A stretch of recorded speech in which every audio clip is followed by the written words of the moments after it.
share tips on how to perform and prepare for these breathwork sessions. The goal of pranayama is to be able to perform all three parts of the breath: inhalation, exhalation, and retention, all while the body is in a state of alertness, stillness, and relaxation. So to enhance your practice, I'll be giving you tips on the best time to perform breath work. Should I perform after a workout? Can I eat before?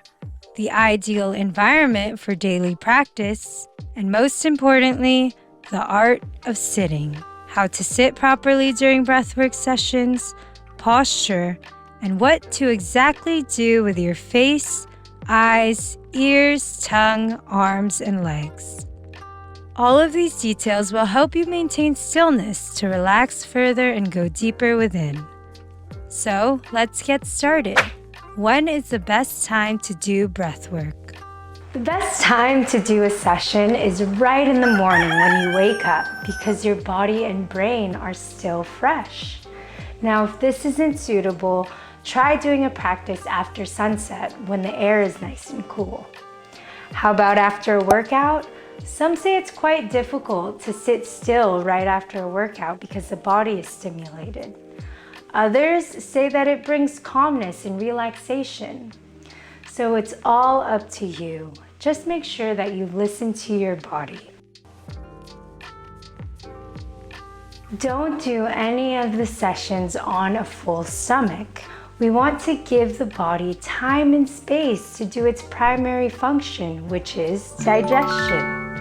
As far as drinking water, drink as much water as you'd like. Keep the body nice and hydrated. Choose an area that is clean, secluded, airy with fresh air, and quiet. You are now ready for a breathwork session. But wait, how should you sit? Let's discuss the first essentials of pranayama, the art of sitting. When you master this, you are able to be in full stillness, thus healing the body, calming the mind, and entering deeper states of consciousness. Breathwork pranayama is best practiced sitting on the floor, either on a pillow or a folded blanket, to keep your knees below your groins. After you warm up the body a bit with movement and stretches, sit in a comfortable position where your spine is straight. Now, while on the floor, there are 4 different kinds of cross-legged asanas you can choose from, as long as you can hold them comfortably throughout your practice. The first is Padmasana, lotus pose. Ardha Padmasana, half lotus pose.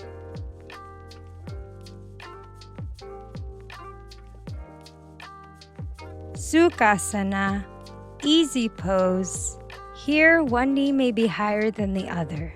If so, place a blanket to even out your knees. And lastly, Siddhasana, adept's pose.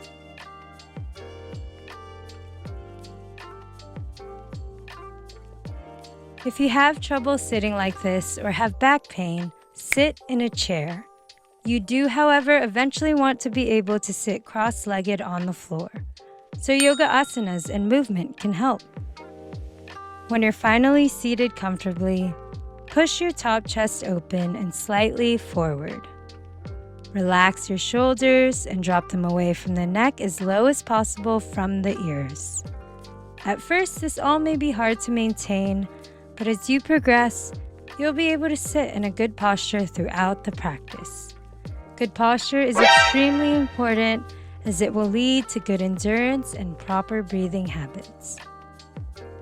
Now for the small details that all work to prevent your mind from being distracted and restless. Your head is looking straight ahead and your face muscles are relaxed. When tension in the face is lessened, tension in the brain is too, which will improve your concentration and bring you equanimity and serenity. Do not tense or harden the eyeballs. Your eyes should be closed and motionless while looking down at the heart or at the tip of your nose. This will help keep your head straight. As far as your ears, keep them receptive to the sound of the breath. When you're trying to stay in silence, you may find yourself wondering what to do with your tongue and mouth. Well, there's a few things you can do. Most of the time, especially during meditations, you want to keep your tongue relaxed and flat on the lower palate without touching any teeth. It should be passive as it is in sleep. You can also perform Jiva Bandha by placing the tip of your tongue on the roof of your mouth, your hard palate. This is said to complete an energetic connection. Whichever you choose, it's important to keep the tongue passive. When the tongue moves, saliva will flow and it can be tough to perform these breathing techniques. So swallow the saliva before taking a fresh breath. It will stop gradually when the tongue is passive. Your arms and legs are passive and relaxed. Place your hands on the knees, either with the palms facing upward in a mudra or facing down. With your legs, you may feel numbness in the feet.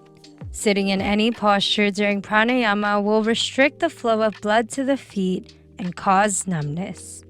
This is an easy correction. When coming out of your posture at the end of your practice, bend the knees and keep the heels near the butt. After a few minutes, stretch out your calf muscles one at a time and lay in Shavasana for 2 to 3 minutes. The blood will circulate back in the legs and the numbness will disappear. Here's a quick summary of what we learned today. I know that this can all be overwhelming at first. It takes time. The most important thing is to listen to your body and do what feels right. Don't focus on trying to be perfect. There's no such thing.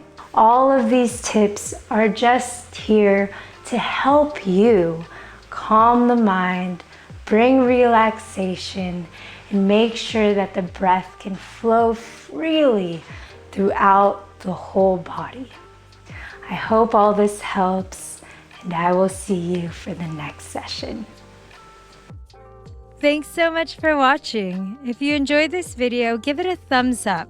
Don't forget to subscribe to my channel and let me know in the comments below how these details enhanced your practice. Thanks again, and I will see you for the next session.